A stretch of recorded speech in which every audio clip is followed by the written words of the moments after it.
اور اس طرح کے واقعات دراصل ایک عام انسان کو روحانیت کے ایک بہت بلند درجے پر فائز کر دیتے ہیں سننے والوں کی نظر میں۔ لیکن میں سمجھتا ہوں کہ جیل کی کہانیوں میں وہ واقعہ سب سے زیادہ طاقتور ہے جو پھانسی سے بالکل پہلے پیش آیا، یعنی ممتاز قادری کی اپنے 5 سالہ بیٹے اور والد سے آخری ملاقات۔ یہ تو ایک ایسا موقع ہوتا ہے جہاں انسان کے اعصاب پوری طرح جواب دے جاتے ہیں۔ بالکل، لیکن مقرر بڑے فخر اور جوش سے بتاتے ہیں کہ اس آخری ملاقات میں نہ تو باپ رویا نہ بیٹا رویا۔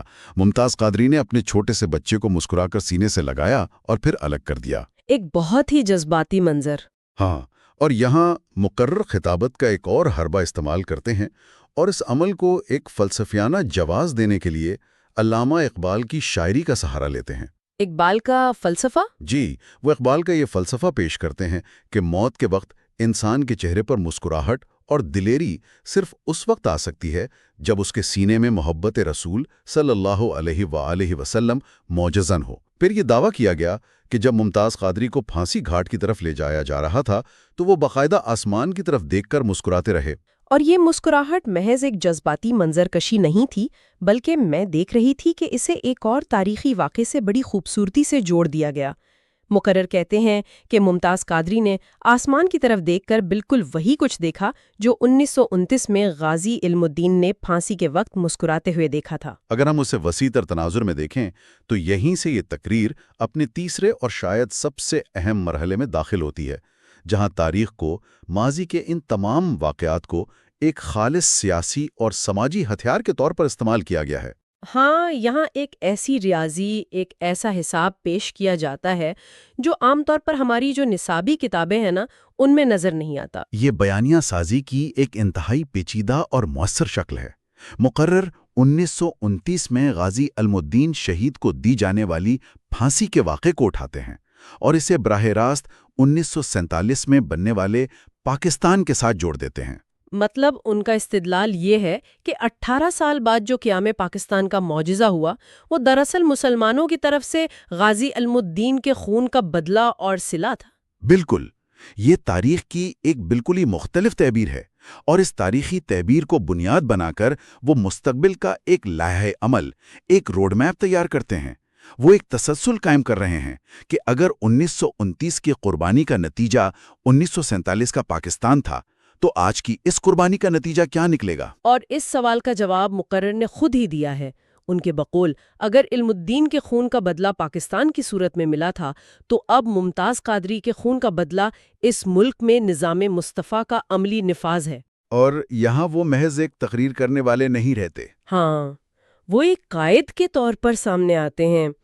مطلب وہ اپنے حاضرین کو صرف سننے تک محدود نہیں رکھتے، بلکہ ان سے باقاعدہ ہاتھ کھڑے کروا کر اس جدوجہد میں عملی طور پر شامل ہونے کا حلف لیتے ہیں۔ وہ باقاعدہ متنبع کرتے ہیں کہ اس راستے میں رکاوٹیں آئیں گی، پولیس پکڑ دھکڑ کرے گی، لیکن کسی FIR یا مقدمے سے خوف زدہ نہیں ہونا، کیونکہ ان کا رول ماڈل وہ ہے جو پھانسی کے پھندے کی طرف سینہ تان کر اور مسکراتے ہوئے گیا تھا۔ سننے والوں کے لیے یہ سمجھنا ضروری ہے کہ یہ سامعین کو متحرک کرنے کا، انہیں موبلائز کرنے کا ایک انتہائی منظم طریقہ ہے۔ دیکھیں، سامعین کو متحرک کرنے کے لیے صرف ترغیب کافی نہیں ہوتی، ان کے اندر ایک غصہ اور احساس محرومی پیدا کرنا بھی ضروری ہوتا ہے، اور یہ کام موجودہ ریاستی نظام، سیاستدانوں اور خاص طور پر جو ہمارا مین اسٹریم میڈیا ہے اس پر شدید ترین تنقید کے ذریعے کیا گیا ہے۔ وہ جنازے والی بات؟ جی، مقرر دعویٰ کرتے ہیں کہ ممتاز قادری کے جنازے میں 60 لاکھ کے قریب لوگ شریک ہوئے اور وہ جنازہ 23 میل تک پھیلا ہوا تھا۔ اتنے بڑے مجمع کے باوجود قومی میڈیا نے اس کا مکمل بلیک آؤٹ کیا، اور پھر وہ ایک انتہائی کاٹدار موازنہ کرتے ہیں۔ ہاں، وہ کہتے ہیں کہ یہ وہی میڈیا ہے جو ایان علی جیسی ماڈل کے جوتوں اور چشموں کی خبریں تو سارا دن دکھاتا ہے، لیکن اس عاشق کے اتنے بڑے جنازے کو چھپا گیا۔ اب ایان علی کا نام لینا یہاں کوئی اتفاقیہ بات نہیں ہے۔ جی، میری نظر میں یہ دراصل جدید، سیکولر اور مغربی طرز زندگی کی علامت کے طور پر استعمال کیا گیا ہے تاکہ عوام کو یہ باور کرایا جا سکے کہ ریاست اور میڈیا کی ترجیحات کس قدر کھوکھلی ہیں۔ یہ موازنہ حاضرین کے دلوں میں نظام کے خلاف ایک گہری خریج اور بغاوت کا لاوا بھر دیتا ہے۔ اور دلچسپ بات یہ ہے کہ وہ صرف میڈیا کو ہدف تنقید نہیں بناتے، بلکہ جدید دور کے ان دانشوروں پر بھی تابڑتوڑ حملے کرتے ہیں جو اکثر یہ بحث کرتے نظر آتے ہیں کہ برِ صغیر میں صوفیہ نے اپنے اخلاق سے لوگوں کو مسلمان بنایا، جبکہ مولویوں نے اپنے فتووں سے لوگوں کو کافر بنایا۔ ہاں، یہ تو ایک بہت عام فہم سی بحث ہے نا ہمارے ہاں۔ لیکن مقرر اس روایتی تفریق کو جڑ سے اکھاڑ پھینکتے ہیں۔ ان کا استدلال یہ ہے کہ یہ صوفی اور مولوی کی تفریق سرے سے ہی غلط ہے۔ وہ کیسے؟ وہ کہتے ہیں کہ آج کا جو مولوی ناموس رسالت کی بات کر رہا ہے یا سختی سے دین کے احکامات پر پہرا دے رہا ہے، وہ کوئی نئی چیز نہیں لا رہا۔ وہ دراصل انہی سختگیر صوفیہ جیسے داتا گنج بخش اور خواجہ معین الدین چشتی اور ان سے ہوتے ہوئے خلیفہ اول حضرت ابو بکر صدیق کے نقش قدم پر چل رہا ہے۔ یعنی مقرر کے نزدیک صوفی کا مطلب دین کے معاملے میں کوئی کمزوری دکھانا نہیں ہے۔ بالکل، اس طرح وہ جدید دانشوروں کے اس بیانیے کو مسترد کر کے اپنے طبقے کو ایک مضبوط تاریخی اور روحانی جواز فراہم کرتے ہیں۔ صحیح۔ اب یہ سب سننے کے بعد ایک سوال ذہن میں ابھرتا ہے، اگر موجودہ جمہوری، ریاستی اور سماجی نظام ان کے نزدیک مکمل طور پر ناکام اور غلط ہے، تو پھر حکمرانی کا وہ کون سا ماڈل ہے جسے وہ مثالی اور درست سمجھتے ہیں؟ اور اس کا جواب ہمیں تقریر کے اگلے حصے میں ملتا ہے، جہاں تاریخ کے ایک اور کردار کو پیش کیا گیا ہے۔ نور الدین زنگی؟ جی، نور الدین زنگی کو ایک بہترین اور آئیڈیل حکمران کے طور پر پیش کیا گیا ہے۔ ہم سب جانتے ہیں کہ نور الدین زنگی ایک عظیم مسلم حکمران تھے جنہیں روضہ رسول صلی اللہ علیہ وآلہ وسلم کی حفاظت کے حوالے سے ایک خاص مقام حاصل ہے۔ لیکن مقرر ان کی شخصیت کے کن پہلوؤں کو نمایاں کرتے ہیں؟ وہ بتاتے ہیں کہ نور الدین زنگی میں 3 ایسی شاندار خوبیاں تھیں جن کی بدولت انہیں مدینے بلایا گیا تھا۔ اور وہ 3 خوبیاں دراصل موجودہ حکمرانوں پر ایک براہ راست طنز ہیں۔ میں گنواتی ہوں۔ پہلی خوبی یہ بتائی گئی کہ انہوں نے اپنی سلطنت میں جگہ جگہ بڑے بڑے دارالحدیث قائم کیے اور علماء کو سرکاری خزانے سے تنخواہیں دیں تاکہ وہ سکون سے دین کی تعلیم دے سکیں۔ بالکل، اور دوسری خوبی یہ تھی کہ انہوں نے دینی مدارس کی سرپرستی کی اور اہم دینی کتابیں مفت لکھوا کر اور چھپوا کر عوام میں تقسیم کیں۔ اور تیسری اور شاید جو سب سے اہم خوبی بتائی گئی وہ یہ تھی کہ اس قدر وسیع سلطنت اور بے پناہ وسائل ہونے کے باوجود وہ اپنی ذات کے لیے سرکاری خزانے سے ایک ڈھیلا بھی نہیں لیتے تھے اور اپنی روزی خود کماتے تھے۔ اب ان خوبیوں کو بیان کرنے کا اصل مقصد آج کے دور کے حکمرانوں کو آئینہ دکھانا ہے۔ مقرر یہ پیغام دے رہے ہیں کہ آج کے حکمران بڑے بڑے پلازے، سڑکیں اور شاپنگ مالز تو بناتے ہیں، لیکن دینی مدارس کو تنقید کا نشانہ بناتے ہیں۔ ایک سچا حکمران وہ ہے جو ریاست کے وسائل کو دین کی ترویج اور علماء کی فلاح کے لیے استعمال کرے۔ یہ ایک بہت واضح سیاسی پیغام تھا۔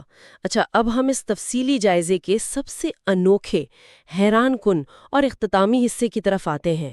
یہاں آ کر ایسا لگتا ہے جیسے مقرر خطابت کی ایک ایسی اڑان بھرتے ہیں جہاں مذہبی عقیدت، جسمانی حرکات اور جدید میڈیکل سائنس آپس میں مل جاتے ہیں۔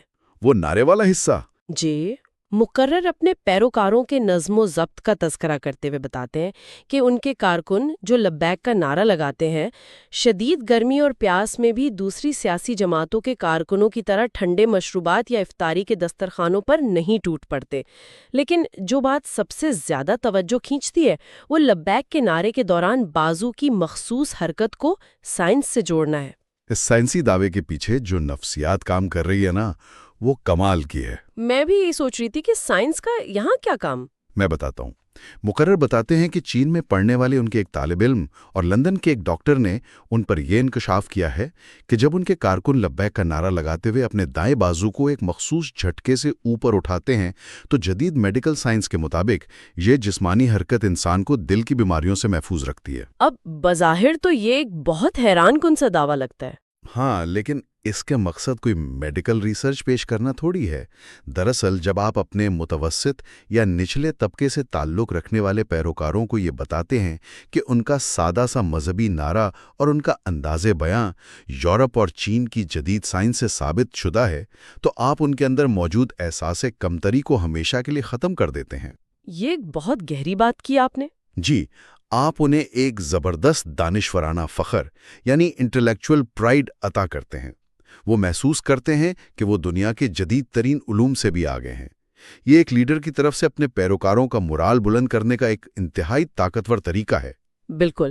تو اگر ہم اس پورے تفصیلی جائزے کو سمیٹیں تو یہ بات بالکل شیشے کی طرح صاف ہو کر سامنے آتی ہے کہ ایک طاقتور مقرر کا ذہن کس طرح کام کرتا ہے۔ بالکل۔ وہ تاریخ کے اوراق میں سے نور الدین زنگی اور غازی علم الدین جیسے ہیروز کو چنتا ہے، داتا صاحب کی کتاب اور خواجہ معین الدین چشتی کے حوالوں سے تصوف کی ایک بالکل نئی، طاقتور اور جارحانہ تشریح کرتا ہے، اور پھر ان تمام تاریخی حوالوں کو اپنے حاضرین کی موجودہ محرومیوں، میڈیا پر ان کے غصے اور ان کے مذہبی جذبات کے ساتھ اتنی مہارت سے گوندتا ہے کہ ایک ایسا مضبوط بیانیہ وجود میں آ جاتا ہے جو موجودہ دور کے سیاسی، سماجی اور ریاستی نظام کو سیدھا چیلنج کرتا ہے۔